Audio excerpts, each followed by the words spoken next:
Let me try to put things into some sort of context from my point of view, having dealt also with Ukraine and with the conflict between Russia and Ukraine for quite some time, although not quite for this long time.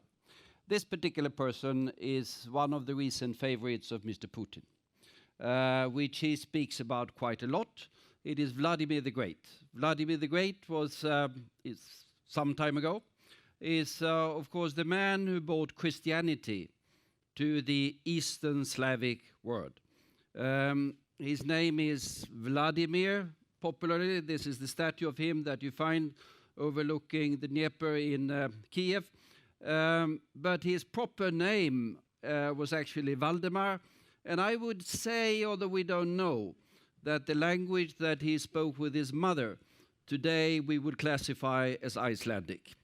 He acquired power in a battle with his brothers with the help of the warriors that he brought from his tribe, the Norwegians and the Swedes. Those were the days. But eventually, complicated story, he was baptized in the year 988 in a place called Chersonis, which is today's Sevastopol, or roughly Sevastopol, and had either nothing to do with Russia. I'm saying this is the favorite of Mr. Putin at the moment. He sees him as the ancestor of everything that is Russian, but it's at Valdemar with a slightly different ancestry, and the city of Chersonis, when he became baptized, had been a Greek city for 1,000 years at that particular time.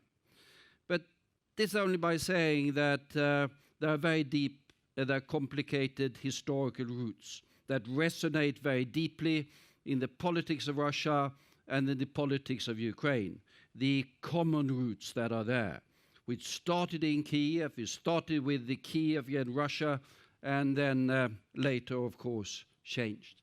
It should be added, this is a statue from in Kiev, and those of you who have been to Moscow recently will notice that an even bigger statue is now right outside the walls of the Kremlin since less than a year ago.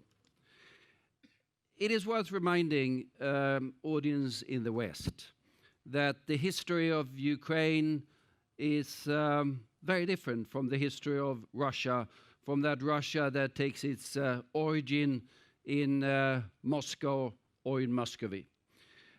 Ukraine, or the areas or substantial parts of the areas that are today's Ukraine, was for a very long time part of the Polish-Lithuanian Commonwealth. And as you can see here, these are areas of the Polish-Lithuanian Commonwealth that are subsequently ended up as Poland, ended up as Belarus, ended up as Lithuania, and ended up as Ukraine. And the history of the nation formation and the state formation in this vast space between the Baltic states, the Baltic Sea, and the Black Sea has dominated the politics of the eastern part of Europe for a very long time, with the battle between these emerging nations, emerging states, and the power of Moscow, and to a certain extent, the other powers that were there competing in this space on the European continent, notably Vienna for a long time, and later, of course, Berlin significantly. You see, other parts of Ukraine have a somewhat different history, particularly the southern parts, which were part of what the Crimean Khanate for a very long time, the Tatars, the steppes. And it was only fairly late that they were brought into Russia or the Russian Empire, and later with the economic development coming there.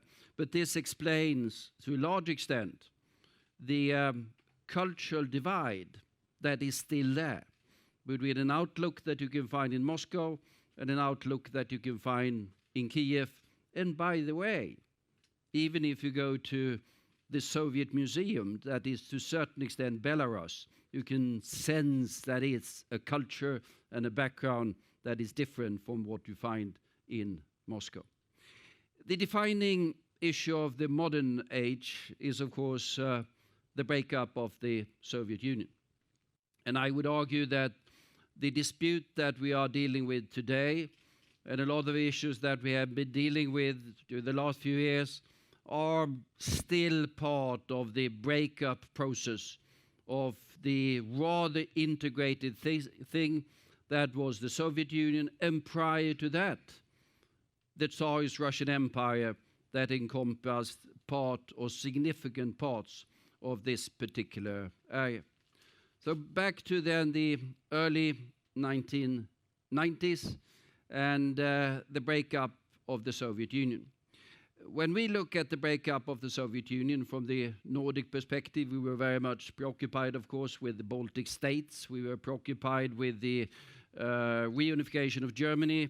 We are preoccupying with the Poland democracy coming there. But from the Moscow point of view, these things were, I wouldn't call them irrelevant, because they were fairly irrelevant, but the key thing was Ukraine. It was the break with Ukraine that was the breakup of the Soviet Union that defined everything else. And this is the referendum that was held in Ukraine on December 1st, I think it was, in 1991. And it's worth reflecting on it, because it is, of course, worth noting, as often pointed out, that there is a difference between the west and the east of Ukraine. It's a big country. There are differences between the countries, between the different parts of the countries. You find that in different parts of Norway.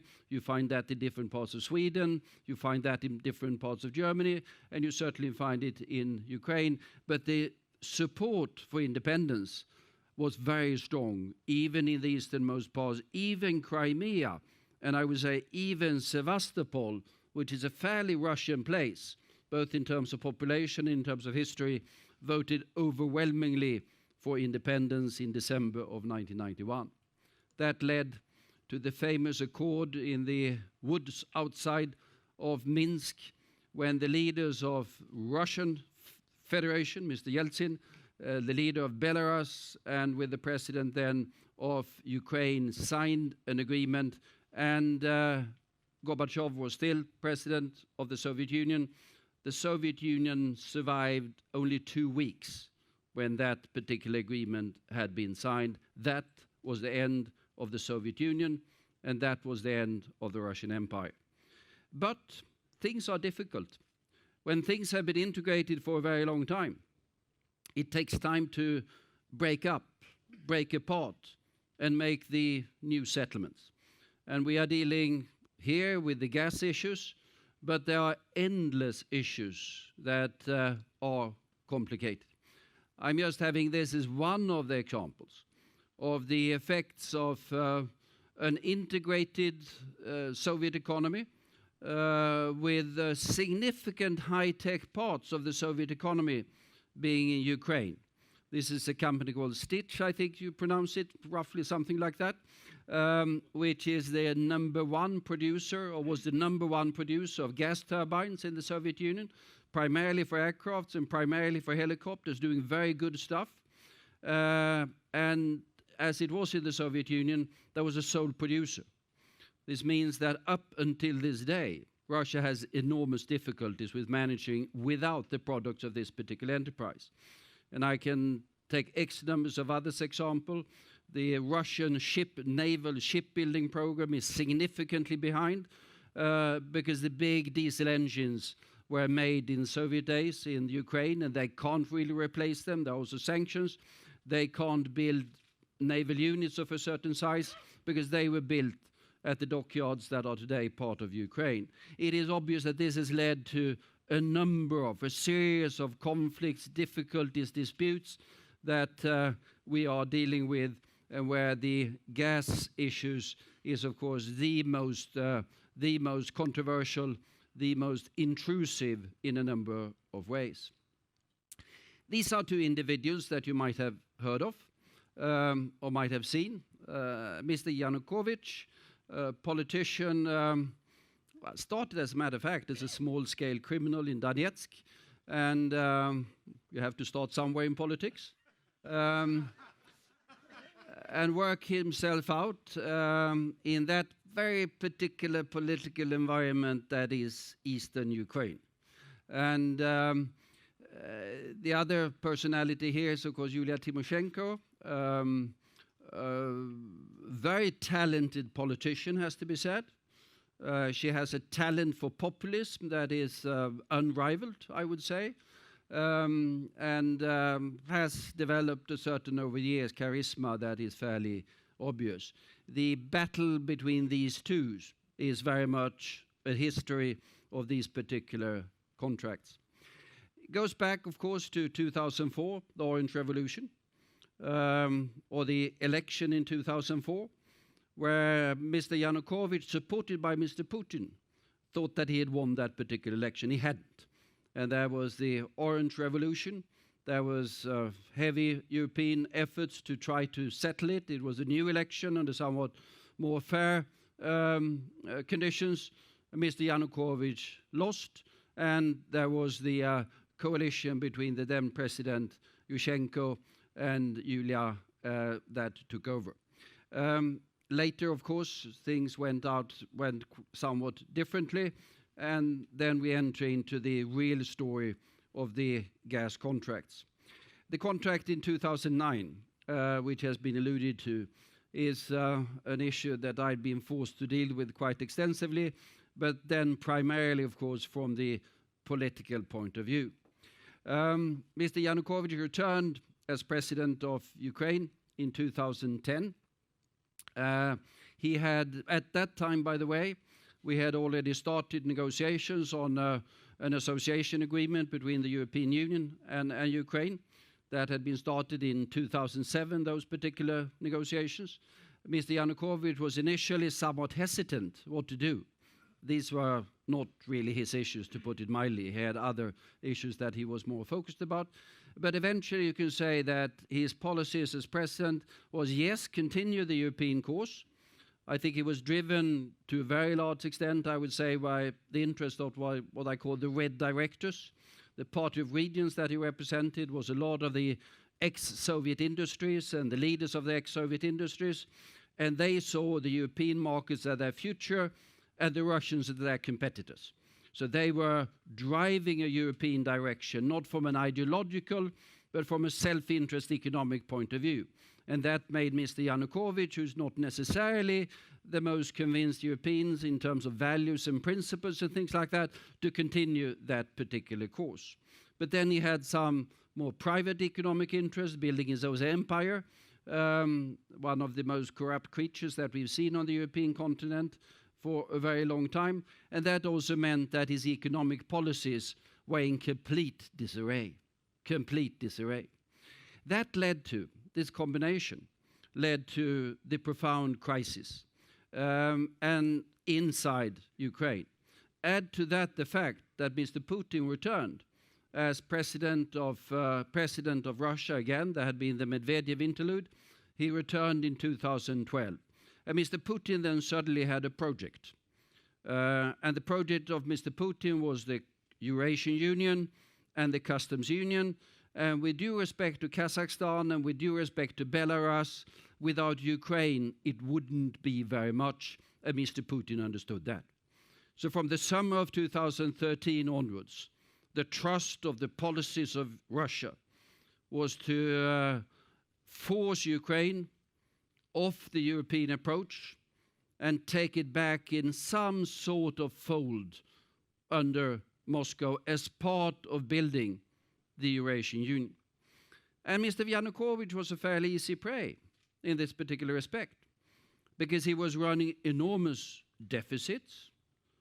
He had the IMF that refused to give him the money, because IMF, well, they were ready to give him the money if he were ready to do the reforms. He couldn't do the reforms because that was endangering his own private economic interest, and he was absolutely convinced, probably rightly by the way, that if he had done them, he was almost certain to lose the presidential election that was starting to loom. So he was really caught. He had then already identified the 2009 gas agreement as the main enemy. And if he could only get rid of the gas agreement and get down the gas prices, then perhaps he could survive. Getting rid of the IMF, paying off people in order to do the election and do the European thing at the same time. But that didn't really materialize. He had arrested Yulia already in 2011, I think, put her, 2011, whatever, put her in prison for the gas agreement. And from the European Union point of view, I was foreign minister at the time, and we had the Swedish presidency of the European Union for the first part of 2009, so I started dealing with issues at that particular time. Then I did together with my then Polish colleague Radek Sikorski, the Eastern Partnership, and then we were trying to proceed with Ukraine relationships in a number of different ways. And I had to spend, together with Radek Sikorski and sometimes the then German Foreign Minister Frank-Walter Steinmeier, an extraordinary amount of hours with Mr. Yanukovych, listening to him ranting about the endless sins of Yulia Tymoshenko, going back primarily to the gas agreement in March of 2009. He could go on forever about the evils of this particular lady and the damaging effect of this particular contract, and getting out of this contract being the sole savior of Ukraine, but primarily, of course, of him. Didn't materialize like that because Putin was putting on the screws. From August of 2013, the one issue after the other was blocked by the Russians. Trade, industrial agreements, very heavy sanctions. Wasn't very much highlighted in the European media at the time because other issues were preoccupying European public opinion, but it was a substantial squeeze on the Ukraine economy, and Putin saying, if you just get rid of this European agreement, I think I can sort things out with you.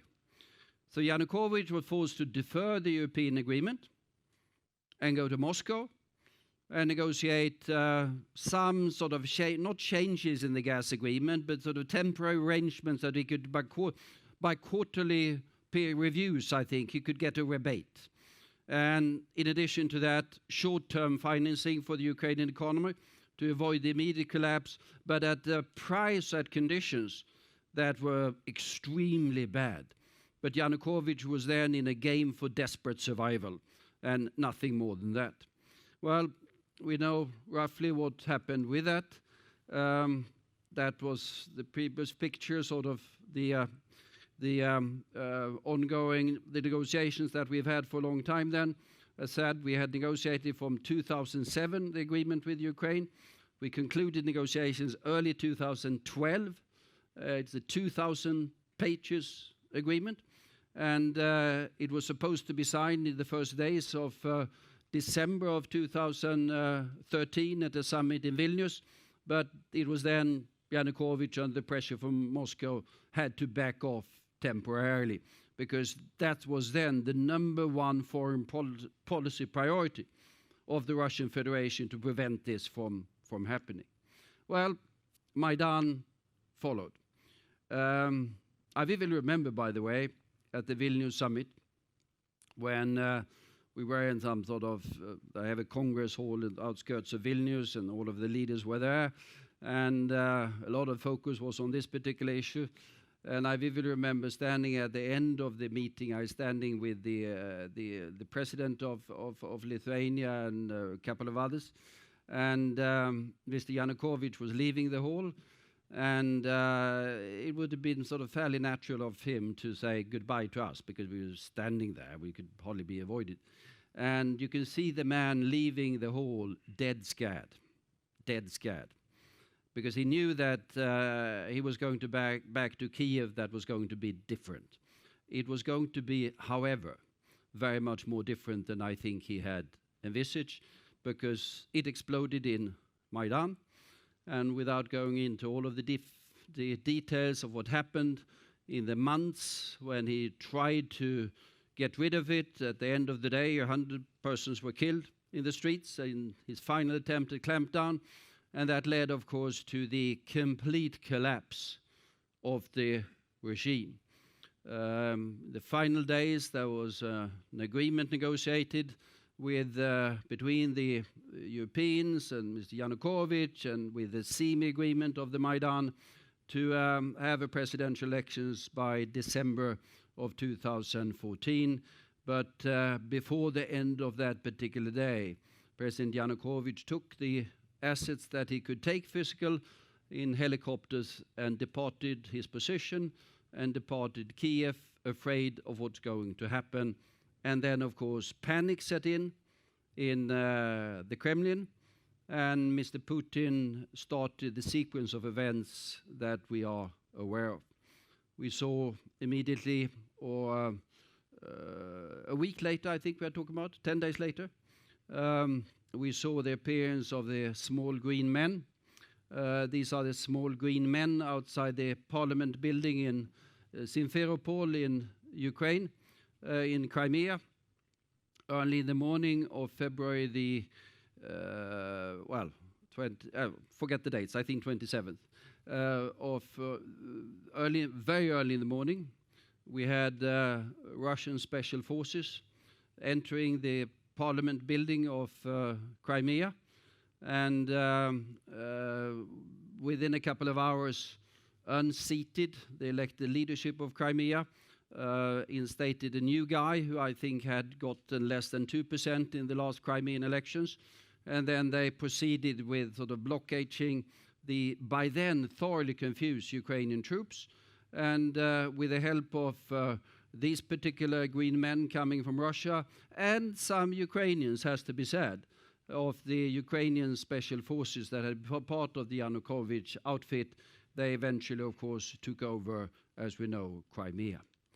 Then I think he got somewhat overextended, I have to say, because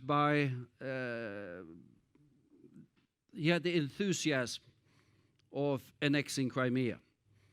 March 18th, 2014, he annexed Crimea. It was probably the high point of his political career, the speech that he gave at the Kremlin, which was immensely popular with Russian political opinion, no question about that. And he was on a run. And then they started to say that Ukraine is a mess. Ukraine is in a desperate financial position. Ukraine is in a politically very difficult position. Let's proceed and dismember the entire thing. And from mid-April 2014, starting in Slovyansk, they started with trying to create what they called a Novorossiya, taking all of the southern parts up until Odessa, Transnistria, Moldova, and they were convinced at the time that this was going to be a fairly easy goal, for going to take roughly 1 or 2 months to complete it and reduce the rest of Ukraine to sort of Greater Galicia or something like that. That did not happen, because Ukraine miraculously bounced back in this spring of 2014. Managed to hold a presidential election, which wasn't entirely obvious that that was going to be possible in the mess. Mr. Poroshenko was elected with support from every region of Ukraine, and they started a highly incompetent counter-operation to retake territory. And even the highly incompetent counter-operation was on the verge of complete success in August of 2014. So that Mr. Putin, after having sent in so-called volunteers and sent in equipment and sent in some forces, you are deeply aware of the 53rd Air Defense Brigade from Kursk by now, which is responsible for the shooting down of the Malaysian airliner MH17 in mid-July. But in August, he was forced to send in the regular mechanized fighting battalions into Ukraine in order to save the entire Novorossiya project from collapse, and that he did, because the Ukrainians could not resist the onslaught of the regular Russian army. And we got the Minsk agreement, the first one, then, without going into the details later on, where there was a repeat of that performance in the early parts of 2015. But I'm just saying this in order to illustrate that he really overextended himself. The map there is what you have today, the Donetsk and the Luhansk People's Republics. There's some people there, roughly half as many as there were before, by the way. So as People's Republics, they're not particularly successful. But you see, there are only parts of Donetsk and Luhansk that they control. And the scale of these two maps is the same. So you can see this was his ambition, what he thought he was going to achieve, and that is where he's stuck today. And when I say stuck today, yes, stuck today, that is where the relationship between Russia and the West is stuck today. Because the West could not accept that you start to change the borders of Europe by force, and we saw the imposition of not insubstantial sanctions from the summer of 2014 and onwards. And the entire political relationship has been stalemate since then. Now, what's the future of this particular relationship, and where are we going from now? Well, as I said, the main aim of Mr. Putin was to stop the so-called DCFTA association agreement with Ukraine and bring Ukraine into the Eurasian Union. That has failed. The agreement has been signed, sealed, and now being implemented. It will be quite some time to implement all of its provisions. I said 2,000 pages, very ambitious, but it is there. So the main objective of Mr. Putin failed. The subsequent objective to dismantle Ukraine also failed. And I would say that the bounce back of Ukraine has been fairly impressive. In the spring of 2014, Ukraine could have collapsed. Under the combination of the financial collapse, the political orders, and Russian aggression, quite a lot. But it did bounce back and has since not only ratified the European agreements, but done quite substantial economic reforms. Naftogaz, part of this, very impressive reforms. Banking system, disarray, it are today functioning, and substantial anti-corruption issues. My favorite among them is that if you go back to those days, gas subsidies or energy subsidies in Ukraine was 7% of GDP, 7% of GDP in subsidies. These subsidies were essentially used for corruption. They had a double pricing system, and a double pricing system you have because you can do massive corruption. And then I'm not talking small-scale corruption. I'm talking billions and billions of dollars in corrupt schemes that was fueled by the state budget of Ukraine. And that is all gone. I'm not saying that Ukraine is finished with anti-corruption. Certainly not. There's a lot to be done. But a number of, with gas sector and others, a number of impressive achievements have been done. And then also, Mr. Putin has, I think when the history books are written at some point in time, Mr. Putin's greatest achievement might well be that he lost Ukraine. Losing, he's famous for saying that the dissolution or the breakup of the Soviet Union was the biggest geopolitical disaster or something like that. Yes, but they never thought that they had the German Democratic Republic. They always knew that that was Germany. They always knew that Poland was Poland. And reluctantly, they also knew that Estonia, Latvia, and Lithuania weren't really Russia, although it had been part of Russia for a very long time. But losing Ukraine is for every single Russian something that is very painful indeed. And that is what I think will be a substantial part of the historical legacy of Mr. Putin. Very much is going to be dependent upon the future course of reforms and stability in Ukraine. Presidential and parliamentary elections are coming up next year. Yulia Tymoshenko is ahead in the opinion polls, but she's all of the people that are in the opinion polls are fairly low down in terms of figures, so it's unclear what is going to happen. And then it's going to depend upon the course that Mr. Putin decides on for the future, and that we don't know either. He's being re-elected for his third or fourth time, depending on your definition, and has powers at least formally until 2024. Numerous issues that needs to be sorted out with the West. There has to be a solution on the Donbass for a normalization of the relationship between the West and Russia. That is an imperative. Crimea, yes, but everyone understands that it's long-term issue. And then we have mounting legal issues between Russia and the West.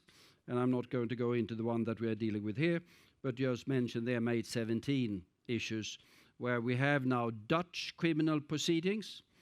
And the Dutch, bloody stubborn people, the Dutch. And legal proceedings by Dutch people is not something, and by Australians, by the way, is not something that is going to be, can be taken very lightly.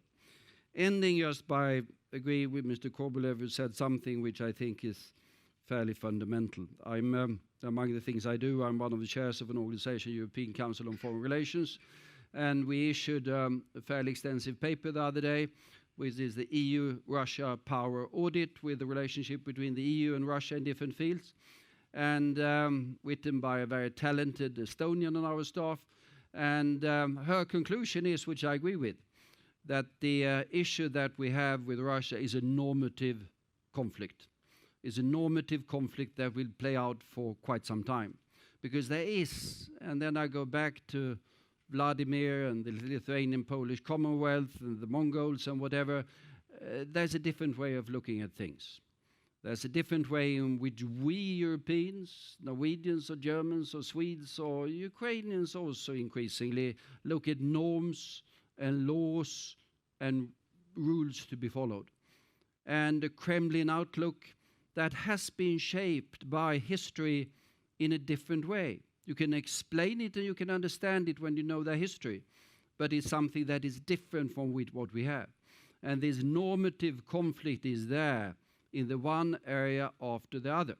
And the only way in which that can be resolved, in my opinion, is by our side being strong. Ukraine is a critical part of this.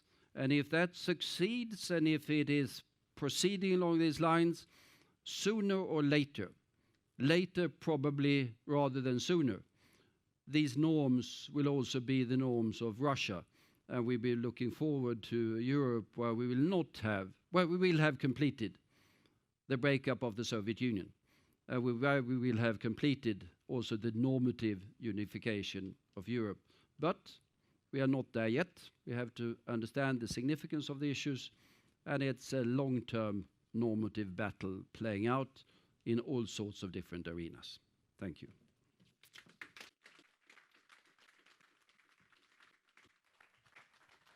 Thank you very much indeed. We may have just a couple of minutes for questions. I remember interviewing some time ago Oleg Deripaska, who I think you can describe as an oligarch, a sort of aluminium one. And I remember saying to him... he likes Norway, by the way. Does he? Oh, right, I need to be careful. So he said, I said, how do you pronounce Medvedev? I'm really struggling with this name. And he said, this is not something you will have to worry about for very long. In that ominous way that they do. I'm intrigued to know, Europe has its own troubles, and when we look at concerns within the Balkans, with, of course, you're very familiar with that, one of the things that people are saying is, well, look, you know, we need to get our act together a bit better in Europe in order to act more constructively in that context. Would you agree with that? Well, absolutely. I mean, we can only be successful in this particular issue as well as in other issues if we keep sort of our norms intact. Yes. And the particular European integration, European Union or whatever, is built very much on common standards, common norms, common regulations, common laws.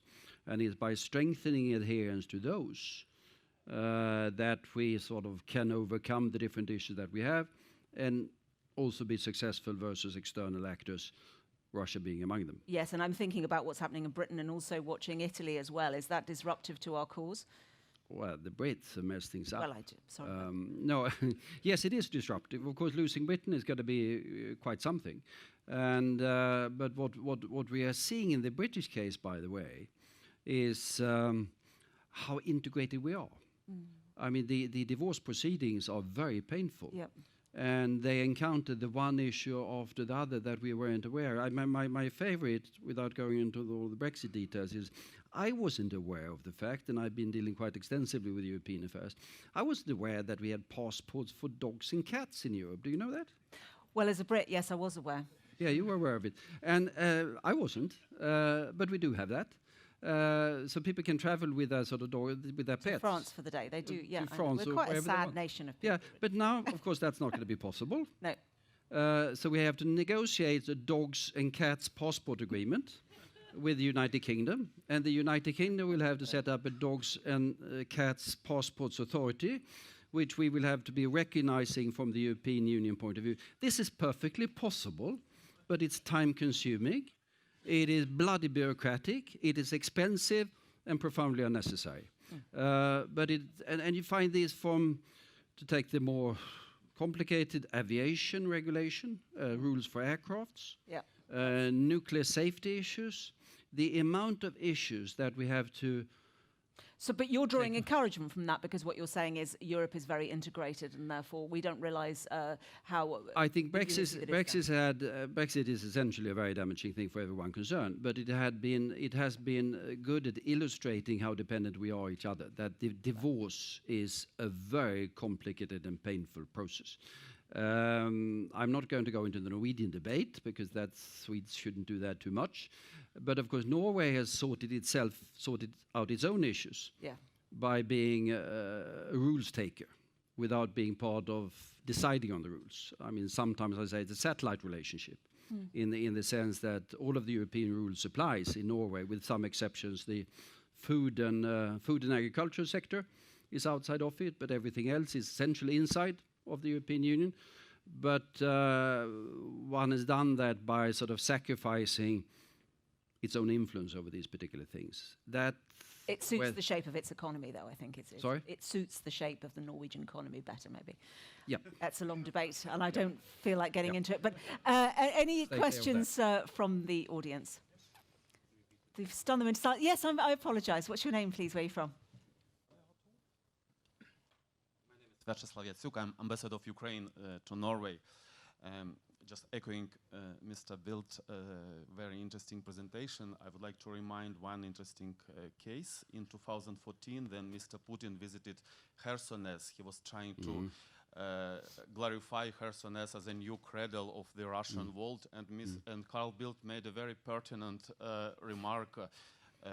The fact that Scandinavian Prince Valdemar was baptized in a Greek city of Khersones, it's very much true, but how does it relate to the Russian world? And actually he was very much right that this project has failed. But I would like to come back to the energy realm in my question. Of course, this Naftogaz, Gazprom, Stockholm arbitration is a very important battle won. As a Ukrainian ambassador to Norway, I'm very proud that the Norwegian flag is flying high very much in this battle, and I'm grateful to the leadership of Wikborg Rein in this context. But we all know too much that the wider war is yet to be won, and the major stake in this war is, of course, to prevent Russia from using energy as a political tool, as an instrument in the hybrid warfare, and we all know that the situation is not yet that promising, especially with the projects like Nord Stream 2 project. So my question to you is, do you believe the Europeans are really mature enough to understand what is at stake? Because Russia has very few leverages, and energy is one of them. And by encouraging Nord Stream project, it's very dangerous. Does Europe understand what's at stake here? Well, some do and some don't. I mean, that's obviously the case. Europe is a big place. But I would say primarily the Ukrainians will have to understand what's at stake. Because we've gone through the same, I've gone through the same to a certain extent with Estonia, Latvia and Lithuania in terms of their dependence, which is even more complicated in certain respects. And Ukraine energy policies has been a mess. Ukraine has had a dependence upon gas, which has been insanely dangerous. It has been one of the more wasteful economies in terms of inefficiencies. We used to say that if you could take the level of energy efficiency of the Ukraine economy down to the level that old Czechoslovakia had, Ukraine doesn't need to import anything whatsoever. But it was the waste of energy that created a dependence that was dangerous. Have things been done in Ukraine? Yes, it has. Has that been completed? No, it hasn't. There's quite a lot that Ukraine can do to be less dependent, I would say, on imports, and I would say also less dependent upon the transit money, because even the transit money has been one of the sources of corruption of Ukraine. And for the politicians of Ukraine to stand on their own feet, it's a big country, it's a rich country. It can become energy independent, more or less. But that requires primarily efforts by Ukraine itself. We're going to be exploring some of the answers to that question in terms of energy independence in a moment. Thank you very much, Carl Bildt. Thank you. Much obliged. Thank you.